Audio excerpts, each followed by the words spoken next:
I'm Deej. And I'm Uma. And we founded the Institute of Somatic Sexology. I'm Dragan. So I'm a psychotherapist. I work here in Sydney in the inner west in Newtown.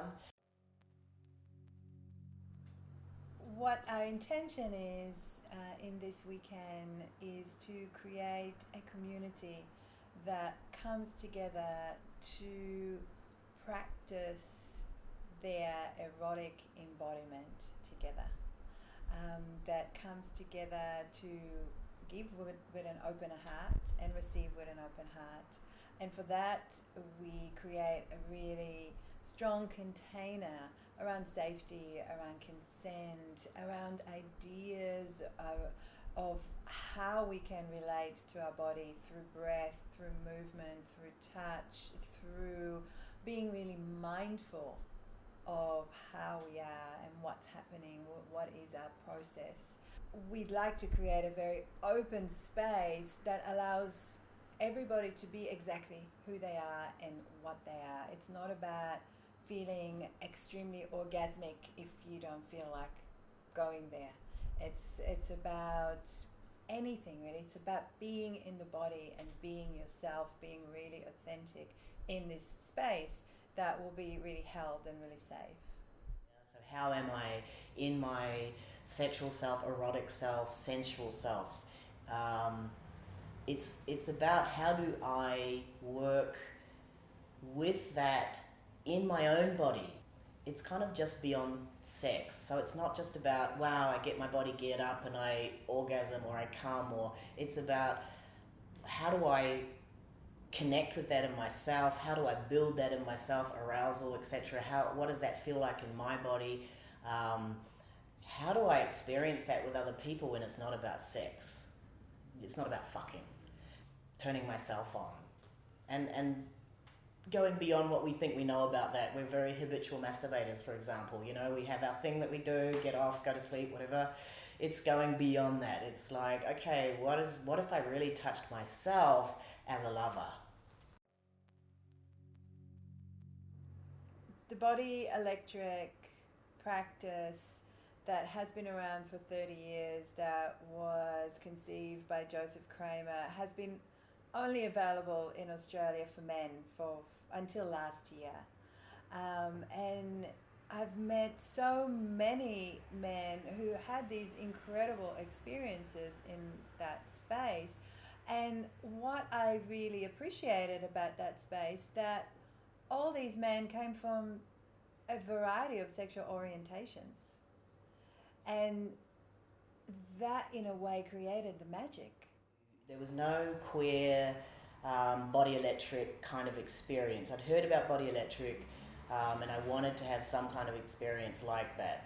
And I couldn't do that in Australia at the time. So what I did was I went to San Francisco and I went to a queer body electric. So there were all sorts of people there. It was run by gender fluid facilitators. It was there were trans people there. There were cis people there.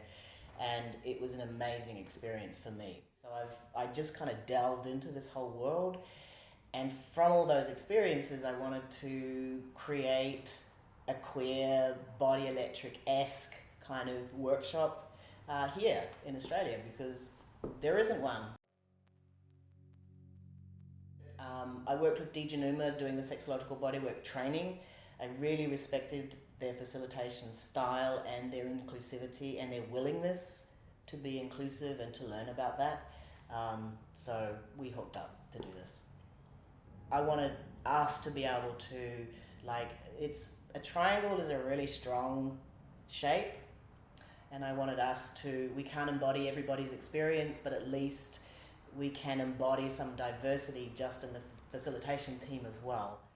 We work for a long time on the content of the workshop, and we plan it.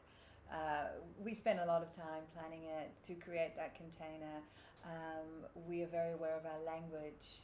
We are very aware of how we teach touch, especially genital touch, very aware that people have different genital configurations.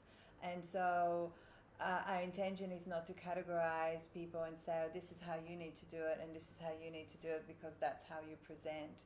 But we're not perfect.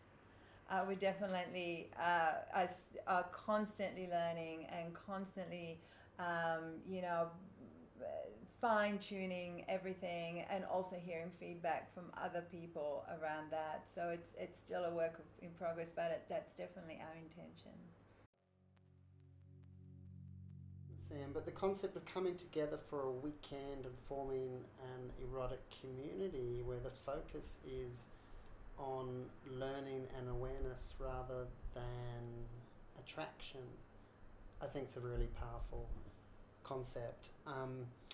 And if the focus is around learning and awareness rather than attraction, then I think it's useful to put aside concepts like gender, sexual identity, fashion sense, all those sort of categories that we use to decide where attraction or disattraction may lie, so we can practice.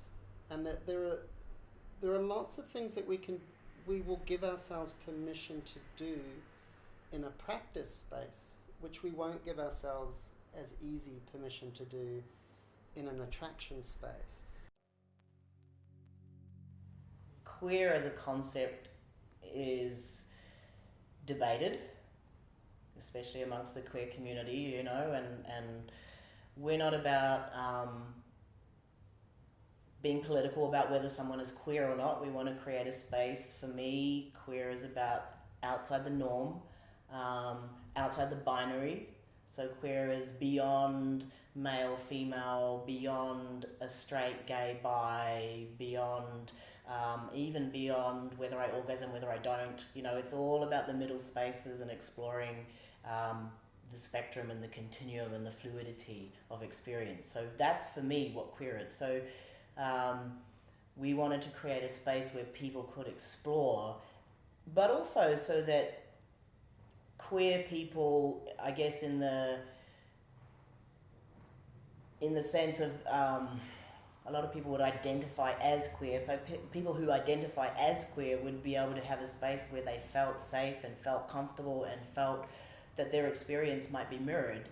I myself, in my journey, I dabbled in the whole tantric realm, and I couldn't even go there because it was just male, female all the time, masculine, feminine, and genitals, male, female. It was all, the lingam and the yoni, and what do you do when you're male and female, or so we want to create a space where people can go on those sort of, sexual, sensual, erotic journeys beyond just a binary of that, and find their place in that. And that might be, I feel masculine or I feel feminine. It might be for them, that's fine. Or it might be, I'm both, I'm all, I think non-attractional practice spaces are queer in themselves, yeah? The normative concept of touch, particularly touch which can include genital touch, is about attraction.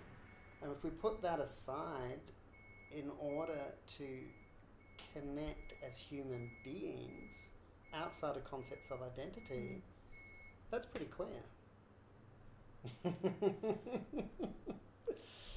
For me, what's the other thing that speaks to me as a queer space is the acceptance of everybody and anybody, and the awareness, the sensitivity, and the acceptance, not having to conform to be anything that you don't feel that you are. It's the freedom and the acceptance, and that's what makes it queer for me. Yeah, everything's welcome except habit.